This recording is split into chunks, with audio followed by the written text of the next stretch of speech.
Hello, Louisiana. I'm Kerry Martin, and this is the Voice of Louisiana Agriculture podcast for Friday, September 6th of 2019.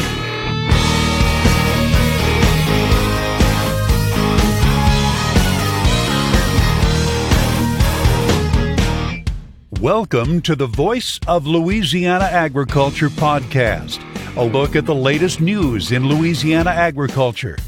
Now, here's the host of the Voice of Louisiana Agriculture podcast, Kerry Martin. The grain markets really struggled this week. We'll take a look at why when we visit with Greg Fox, grain marketing specialist with the Louisiana Farm Bureau Marketing Association. That interview is coming up later in the podcast. But first, here's a look at news headlines. The U.S. and China have agreed to restart trade talks in early October in what is hoped will be a turning point in the long-standing trade war between the world's two largest economies. Don Molino has more. The announcement ended weeks of speculation on whether the two nations would renew stalled trade talks and followed China's recent statement and wanted to de-escalate the tariff war, though new tariffs took effect this month anyway. But agreement on renewed talks came as welcome news to the American Farm Bureau Federation, whose trade advisor, Dave Salmonson, says U.S. farmers have lost billions in the fight. Certainly our direct exports to China, which were in the $20-plus billion just in 2017, are now certainly less than $10 billion a year and steadily going less. And, of course, we heard just less than a month ago that China was saying they wouldn't buy any more U.S. ag products. But Beijing's top trade negotiator now plans to travel to the U.S. in early October, though the U.S. side said in a statement deputy-level meetings will take place this month, suggesting a litmus test for moving forward. President Trump called negotiating with China through the World Trade Organization, quote, a disaster. China has taken advantage of it and us, and that's not happening anymore. But the farmers have been taken care of. $16 billion and $12 billion each year. An August survey shows more than two-thirds of U.S. producers feel the market facilitation program payments have either completely or somewhat relieved their tariff concerns. Trump argues China needed to be confronted for its long-standing unfair trade practices and told reporters he personally approved a trip to Beijing by Republican Senators David Perdue and Steve Daines to gauge China's intentions. I'm Don Molino on the Voice of Louisiana Agriculture podcast. Democrats in the House of Representatives are demanding changes to the U.S.-Mexico-Canada trade agreement before they'll ratify it. Is it possible to make changes to the USMCA right now without starting over? Gary Crawford takes a look from Washington. Reportedly, some U.S. lawmakers are asking for possible significant changes in the U.S.-Mexico-Canada trade agreement. USDA's Undersecretary for Trade, Ted McKinney, who is on a trade mission to Canada this week, was asked about this during a phone call with reporters. His answer: it's very, very difficult to reopen an agreement. I'm not intimately familiar with it, but sometimes there are things I think called side letters or other ways to address unanticipated questions or demands.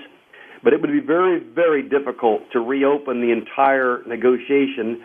The hope is that if there are needs, clearly Ambassador Lighthizer and his team are attempting to address those. McKinney said Canadian officials and business people with whom he's been talking on this trade mission are very curious about how the ratification process is going in the U.S. They have shared with us their keen hope that we get it passed, because Canadian lawmakers will not be taking up the agreement until the U.S. Congress approves it. Gary Crawford for the U.S. Department of Agriculture, Washington. The American Sugarcane League has been honored by the Louisiana Association of Business and Industry as the Economic Development Partner of the Year. The award recognizes exceptional leadership by an economic development or business organization. League President Greg Gravois and League Manager Jim Simon will accept the award on the League's behalf at the September 5th awards banquet. The LSU Ag Center, in conjunction with Louisiana Tech University, will be offering a cattle pregnancy determination clinic at the Hill Farm Research Station in Homer on Friday, October 11th.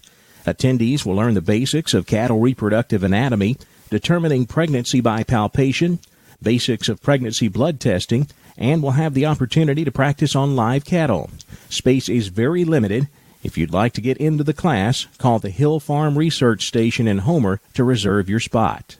The 2019 cotton crop in Louisiana is looking pretty well for this time in the growing season, but it is definitely not a bumper crop this year. Don Molino takes a closer look.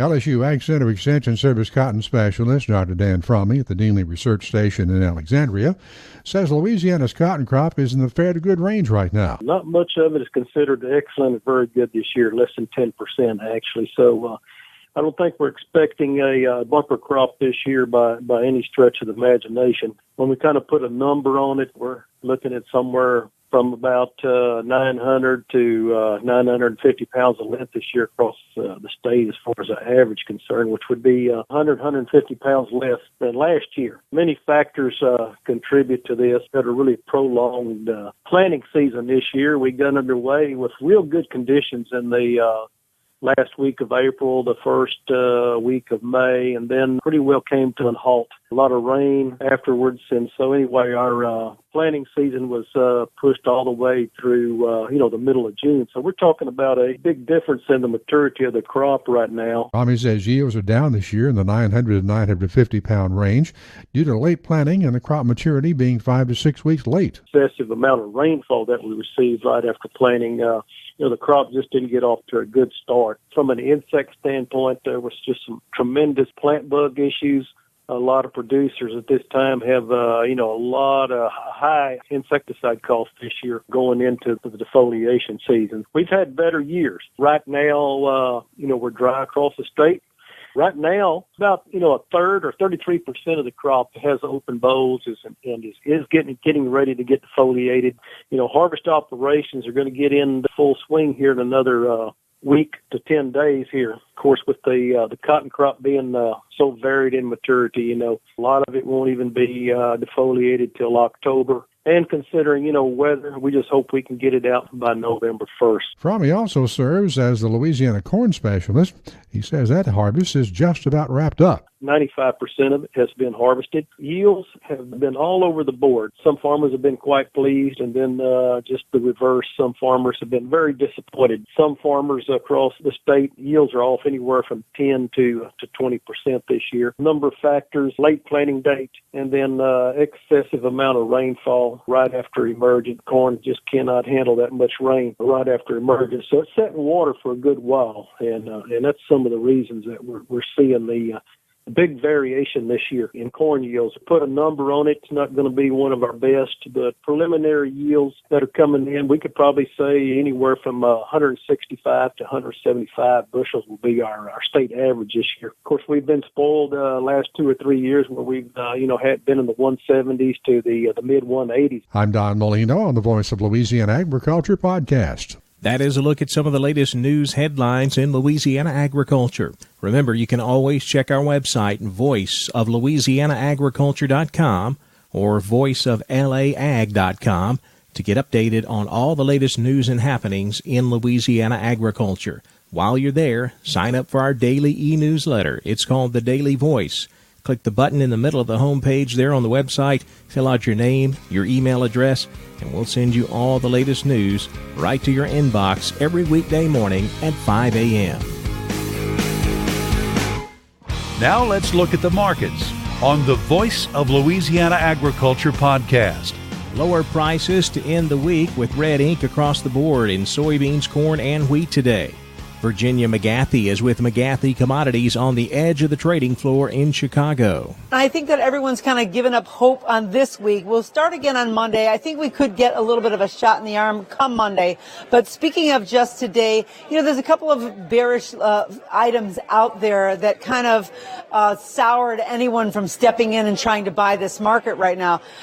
Corn, the numbers that came out of ethanol, the demand is down a lot. And I think that really stopped anyone from really stepping it up. Even though the market slipped a little bit, we're still holding like kind of on 3-month lows. So it makes it really difficult for a lot of the corn farmers. As far as soybeans go, just the idea that there's not going to be anything else at all sold to China. And just when I feel like when the news comes out like that, that kind of pushes everyone away from even stepping up and buying it. But the market did actually open up a little bit higher because some of the exports did surpass expectation on the soybean side, but it wasn't able to hold, I think, because of what we just talked about. It's the end of Friday. Everything's on the decline. November soybeans down 3 3/4, 857 3/4.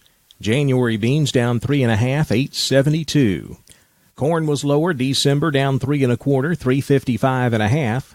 March corn down 3 cents, 368 3/4.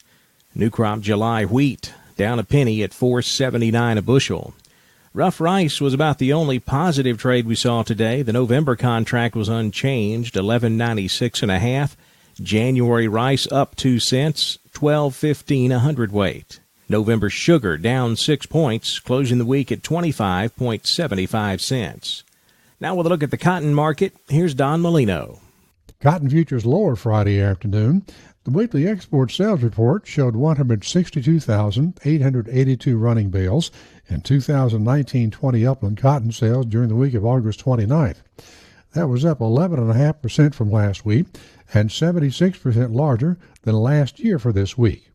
Sales for 2020-21 totaled 198,216 running bales, with 180,000 of those running bales sold to Mexico.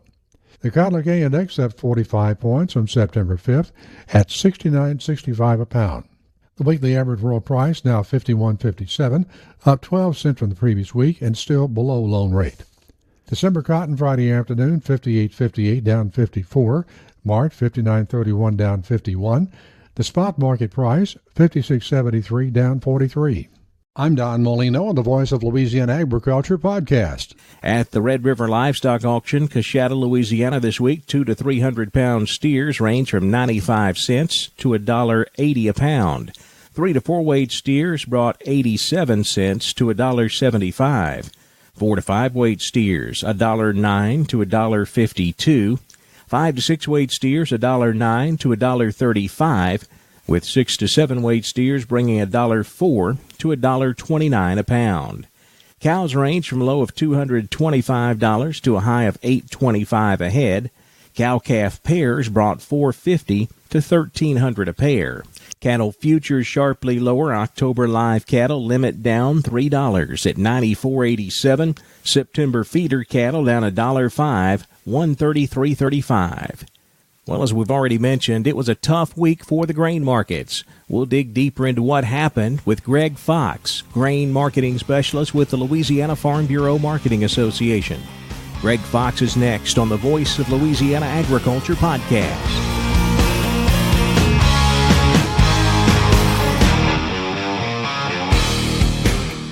What comes out of the ground creates energy and has been a major contributor to Louisiana's economy for over 2 centuries? No, it's not oil. It's sugar. Sugarcane, sweet sugarcane. Ever since the Jesuits began cultivating sugar in colonial Louisiana, this sweet crop has had a major impact on our economic well-being. Each year, our sugarcane industry creates an economic boon of nearly $3 billion for the Bayou State. This vital business engine supports fuel and fertilizer distributors, tractor and automotive dealerships, supermarkets, and more than 15,000 Louisiana jobs. The sugar industry also benefits research universities and schools, banks, and insurance agencies. Sugarcane, sweet sugarcane. The Louisiana sugarcane industry, helping empower the people of Louisiana for more than 220 years. Louisiana Sugar, making life sweeter, naturally.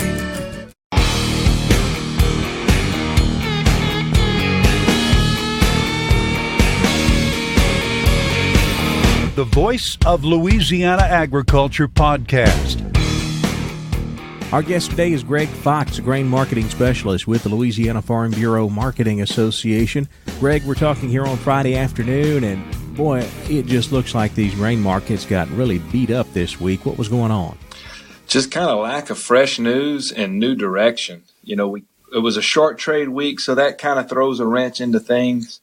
We saw a good day on Wednesday, so we thought maybe we would see some life to this market, but just lack of fresh updates with China, you know, not hearing any new yield reports with the Pro Farmer Tour being over, kind of a bland week. What about weather, Greg? You know, we had a little bit of weather scare there for a little while a couple of weeks ago. How's the Midwest weather forecast playing into this market right now? So far it's been positive, and that's probably some of the reason why we've seen really flat markets and then some downside yesterday. It's pretty beneficial now for the crop. They are going to need some rain here a little later to help kind of finish out and fill pods, but they went through a pretty wet spell and they needed some dry weather. And I think they've got that. So, now you just continue to pay attention to those forecasters. They're going to need some rains to pop in, but just like us, they don't need those showers to get in and dump 6 inches of rain on them. They're going to need some good, nice showers to pass through and give a good soaking. So that is something to pay attention to. But overall, the weather has been pretty supportive of making grain. Well, of course, we can't talk about the markets without bringing up China. Not really any developments there, but China's still in the news this week. How is that affecting the market? Not really at all. Just because nothing has come out saying it's been positive with the talks that have started again or negative. So, you're still trying to figure out what their needs are. Their projections are down, obviously because of the swine fever that they're dealing with. So as you kind of chop through that, and some of their latest projections are saying even if they buy up all of South America's production, they're still going to need more from somewhere else. So there's a bit of hope that they're going to have to come back to the U.S. market. But again, they showed last year that they really didn't need to, and potentially some of those good faith purchases might be all that they really need to get through.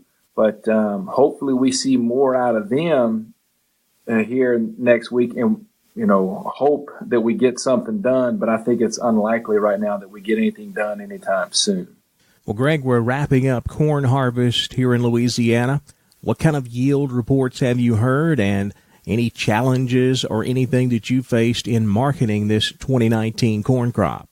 Kind of the same yields everywhere. I would think in that 170 range is probably about the average. Quality was good. We didn't have any big issues there. People were overall happy with what they had. It was kind of funny. I've heard comments that, some of the irrigated corn didn't do well, but some of the dry land stuff did way better than expected and even better than irrigated land. So kind of a strange year there. But overall, it felt like the folks that we dealt with were happy with their corn crop. What kind of early results are you hearing out of the soybean harvest? On the lower end, in the 40 range, probably more consistent. Quality has been all over the place. We're seeing some really good stuff go in, and we're seeing some stuff with some damage. It feels like some green damage is early from folks pushing it a little too soon to try to get it out of the field after they sprayed. And then we've seen a little bit of stink bug damage creep up. So some concerns there, I think. But overall, everything's getting dumped, and, we saw what happened last year where trucks were getting turned around. So I think they're just happy to get their trucks unloaded right now. But overall, it's been pretty steady on the bean side. Grain marketing specialist Greg Fox with the Louisiana Farm Bureau Marketing Association. Thanks a lot, Greg. No problem. Thank you. And that wraps up another week of the Voice of Louisiana Agriculture podcast. I really appreciate you listening. One quick favor, if you do listen on a regular basis, I'd like to ask you to subscribe. Go to Apple Podcasts or Google Podcasts, Spotify, whatever it is that you use to listen, and subscribe to our podcast. That way it'll automatically download it for you every day, and it'll be ready there for you to listen to. Just consider subscribing. I'd really appreciate that. And while you're at it, maybe leave us a review and a rating. We always like hearing from our listeners. Each and every one of you want to hear your feedback, what you think, and if you like it, of course, we love to get good ratings and reviews, so I'd really appreciate that. We'll be back on Monday. We'll see you then on the Voice of Louisiana Agriculture podcast. Thanks for listening to the Voice of Louisiana Agriculture podcast. This podcast is produced by Kerry Martin and the Louisiana Farm Bureau Federation. For more information, be sure to check out our website, voiceoflouisianaagriculture.org and lafarmbureau.org.